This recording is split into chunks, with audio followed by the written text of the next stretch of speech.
Então, para a gente começar a trabalhar sobre as teorias do nexo de causalidade, a gente vai começar por nossa primeira teoria, que é a nossa teoria da equivalência dos antecedentes causais, que também pode ter o nome de teoria sine qua non. Essa teoria foi elaborada por um alemão lá nos anos de 1860, que chamava Van Buren. Esse alemão, ele era um advogado criminalista e ele revolucionou a nossa questão do nexo de causalidade, porque ele mudou totalmente, ele instalou na realidade o paradigma condicionalístico, seja no âmbito da responsabilidade civil ou no âmbito da responsabilidade penal, até meados do século XX. Tá? Mas antes da gente ingressar especificamente nessa teoria, é necessário fazer uma distinção sobre dois conceitos que serão úteis não só para essa teoria, mas para todas as teorias que nós trabalharemos a partir de agora. Tá? Qual que é essa distinção que a gente tem que fazer? Sobre causa e condição. São dois elementos que a gente precisa separar. Tá? A nossa condição é todo o fato que está na origem do dano. Condição, todo o fato que está na origem do dano. Tá? Já a causa é toda a condição determinante para a produção do resultado. O que isso significa? Vai significar para a gente que, em uma lide, o magistrado terá de relacionar todas as condições ligadas ao evento e aferir qual ou quais delas verdadeiramente são as causas que interligam o dano ao agente.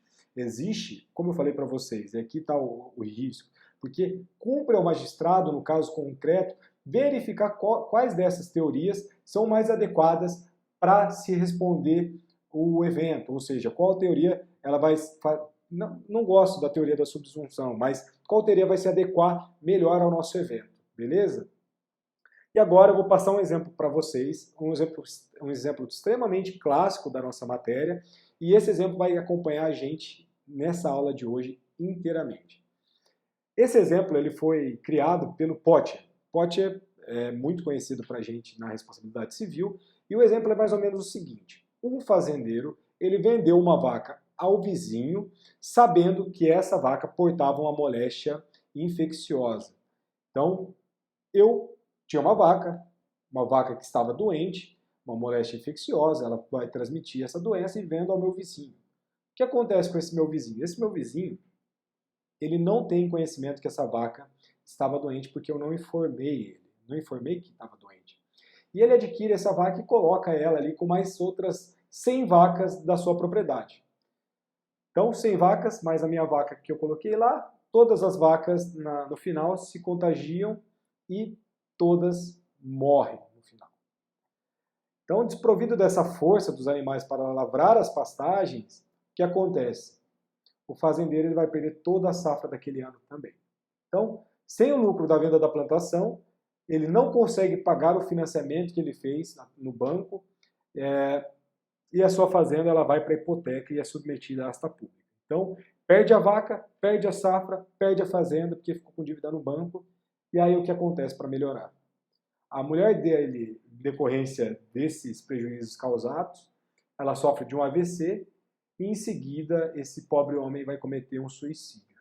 E a gente questiona, né, agora, por qual ou quais desses danos será responsabilizado o vendedor da vaca? No caso eu, né? O que eu vou responder? Pela vaca que morreu, que já estava doente, pelas 100 vacas que morreram em decorrência dessa doença, pela falta da safra, pela hipoteca da casa que levou ela a leilão por asta pública, pelo AVC da minha esposa, da esposa do vizinho, pelo suicídio do vizinho. Então, vai depender a resposta da teoria que a gente aplicar. À luz dessa primeira teoria, que é a teoria da equivalência dos antecedentes causais, todas as condições se equivalem, tá? Todas as condições se equivalem. Isto é, torna-se despiciendo averiguar a maior ou menor distância entre a conduta do agente e os efeitos, pois repito, toda a condição se converte ali no motivo de responsabilizá-lo, por mais remota que seja a sua correlação com o dano. Então, toda a cadeia do evento, ou seja, desde a venda da vaca até o suicídio do rapaz, eu serei responsável. Tá? Então, esse comportamento pessoal é um elemento sine qua non. O que seria sine qua non? Sem o qual não pode ser ou seja, um elemento sem o qual não pode ser do resultado. Ele vai ingressar numa cadeia consequencial como necessário para o nosso evento lesivo. Então, quer dizer, vai se utilizar do método de eliminação hipotética para se concluir que o agente responde por todos os danos que não ocorreriam se mentalmente suprimido o fato. Então, aqui a gente vai verificar através de uma questão de exclusão. Eu já expliquei para vocês como que o juiz vai trabalhar lá quando eu estava conceituando, né, de causalidade. Só que a gente vai criando coisas para eliminar. Quando a gente verifica que o suicídio do rapaz só se deu graças à venda da vaca que estava com uma moléstia grave, ali todo o evento eu serei responsável para a nossa teoria da equivalência dos antecedentes causais. Então, para o nosso exemplo, é muito fácil concluir que o nosso vendedor da vaca, no caso eu, vou responder por todas as desgraças, ocorridas com a pessoa do adquirente, sua esposa e o seu patrimônio, pois, se não fosse a venda do animal, todas essas consequências jamais teriam ocorrido. Tá, isso existe alguma previsão na nossa codificação, seja na codificação civil, codificação penal, e aí para os penalistas de plantão da sala, que eu sei que são a maioria por enquanto, o nosso Código Penal ele faz alusão a essa teoria sine qua non lá no nosso artigo 13º, no artigo 13, e eu falei já desse artigo 13 para vocês, e esse artigo 13 do Código Penal diz o seguinte, aspas, o resultado que depreende a existência do crime somente é imputável a quem lhe deu causa. Considera-se a causa a ação ou omissão sem a qual o resultado não teria ocorrido. Então lembre-se que, ao contrário do nosso direito civil, que se serve de uma cláusula geral de responsabilidade, que é o nosso artigo 927, tá? O nosso direito penal ele vai possuir o filtro da tipicidade. Lembre-se sempre disso. O direito penal tem o filtro da tipicidade que vai retirar a maior parte dos efeitos deletérios dessa teoria. Tá? Então, os elementos que são ruins, entre aspas, dessa teoria, são deletados para o nosso direito penal graças à tipicidade. A gente não tem tipicidade no nosso Código Civil. A gente tem uma cláusula geral de responsabilidade. Então, lá, por exemplo, a demais exige o dolo do agente na maior parte dos casos, ao contrário do que acontece aqui no nosso direito civil, que vai se contentar com a culpa lato sensu, ou seja, a culpa em sentido amplo, nosso dolo mais a culpa em stricto sensu. Então, aqui no direito civil, a gente tem uma consequência muito diferente lá, um grau muito diferente do direito penal. Lembre-se que a nossa diferença está no grau, então aqui a gente tem uma diferença relacionada ao grau. Tá? Então, a dispensa por completo no âmbito da teoria objetiva, no caso ali da questão da culpa. A gente dispensa a culpa no caso da teoria objetiva. Então, de qualquer forma, mesmo na seara penal, no tocante à superveniência da causa relevante e dependente, o parágrafo 1º do artigo 13 ele vai excluir a incidência da teoria sine qua non. Tá? Então, aliás, mesmo nesse âmbito penal, há uma tendência clara no sentido de repensar essa teoria da equivalência dos antecedentes. Beleza? Por quê? Porque de maneira de evitar esse regresso da causalidade de condutas que, por certo, não estariam incluídas entre aquelas que efetivamente concorreram para o dano ao bem jurídico tutelado. Então, daí, desenvolvimento, no caso da teoria da seara penal, da teoria que a gente vai chamar de teoria da causalidade psíquica, que aí vocês podem perguntar para a professora de vocês de direito penal o que seria essa teoria da causalidade psíquica, que é referente lá na nossa codificação penal. Tá?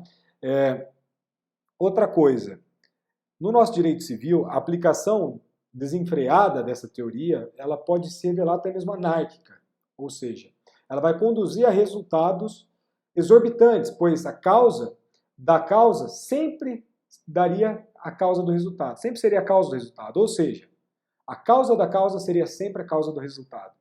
Então a gente viveria um loop infinito de causas, por exemplo, uma coisa vai levar a outra, uma coisa vai levar a outra, uma coisa vai levar a outra, e lá no final eu vou ser responsabilizado por tudo isso, porque eu fui o primeiro a dar causa para o primeiro evento.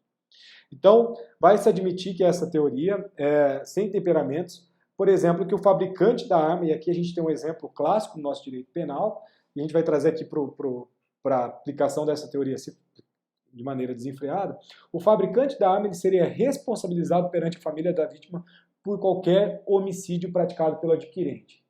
Um outro exemplo, o esdrúxulo, o marceneiro. O marceneiro seria obrigado a reparar danos morais sofridos pelo cônjuge que se surpreende com o marido ou a esposa no leito conjugal ali com o amante ou com a amante.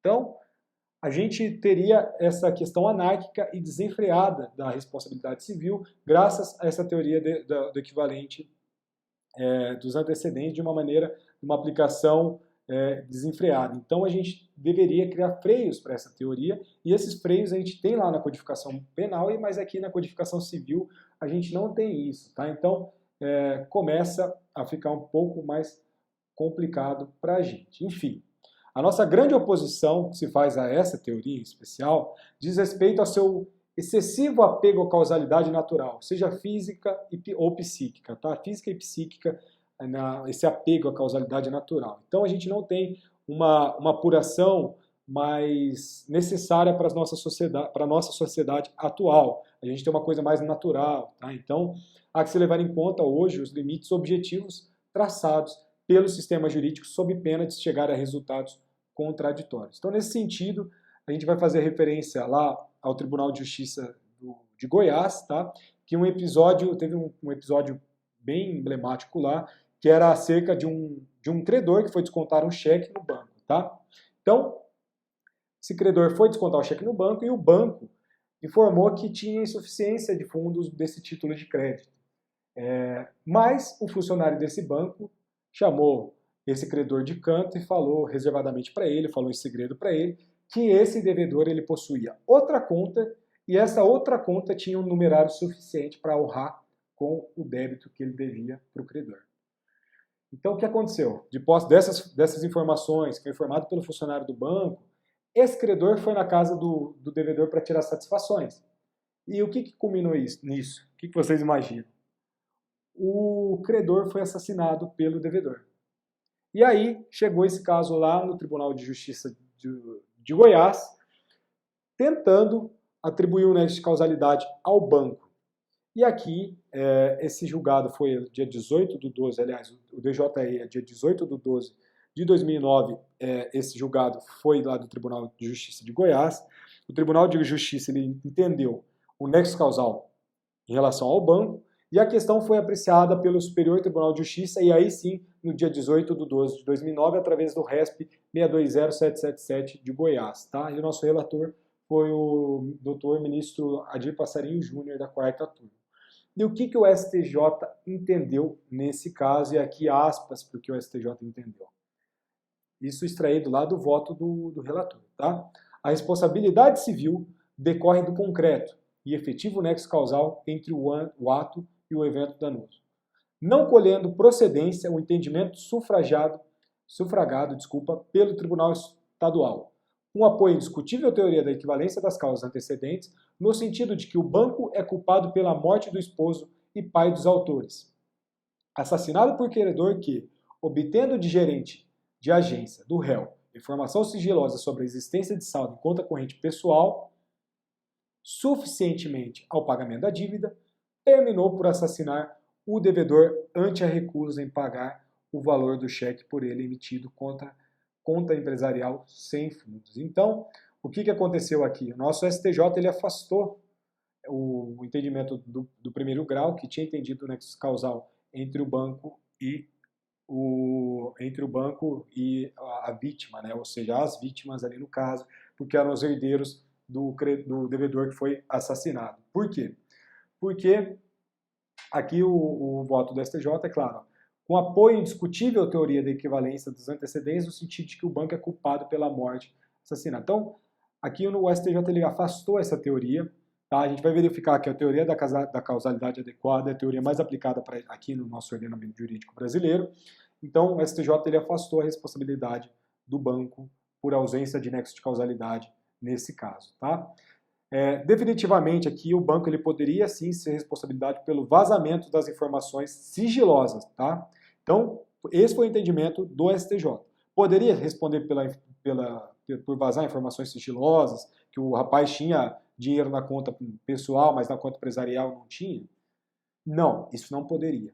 Mas o banco jamais poderia ser acusado ali por homicídio, né? Poderia ser imputado a tipicidade para ele em relação ao homicídio, e por isso que o STJ entendeu nesse sentido, a não ser que se aplicasse indevidamente essa nossa teoria, que é a nossa teoria do sine qua non, tá? Então esse julgado, por si só, ele vai evidenciar para a gente o quê? Ele vai evidenciar os arroubos dessa teoria da equivalência dos antecedentes causais e a necessidade de, ao invés da gente generalizarmos todas essas condições como causas, efetuarmos as distinções entre as diversas concausas com a finalidade de individualizarmos qual ou quais delas efetivamente determinaram o nosso dano. Tá? A gente vai estudar concausas ainda na próxima aula, mas a gente está querendo o quê? Verificar qual de fato foi a causa que gerou aquele evento danoso. Se a gente aplicar isso de maneira desenfreada, essa teoria da equivalente da causais, né, antecedentes causais, isso daí poderia levar a uma arbitrariedade de uma maneira absurda, como nesse caso que o STJ acertadamente decidiu. Ou seja, você responsabiliza o banco pelo vazamento das informações, mas não pelo homicídio. Tá? Então, a falta de cientificidade dessa nossa teoria, dessa nossa primeira teoria, essa teoria sine qua non, para o direito e a sua concepção por demais atrelada aos conceitos naturalísticos de causa e efeito, é evidente. Tá? Então, se para a física e a matemática podem fazer sentido essa interpretação condicionalística, para o nosso direito é um convite à arbitrariedade e à imputação ad eterno dos efeitos danosos. Portanto, essa teoria ela se mostra inadequada para nós nos dias atuais. Tá? Então a gente fecha essa primeira teoria e avança para a teoria da causalidade adequada.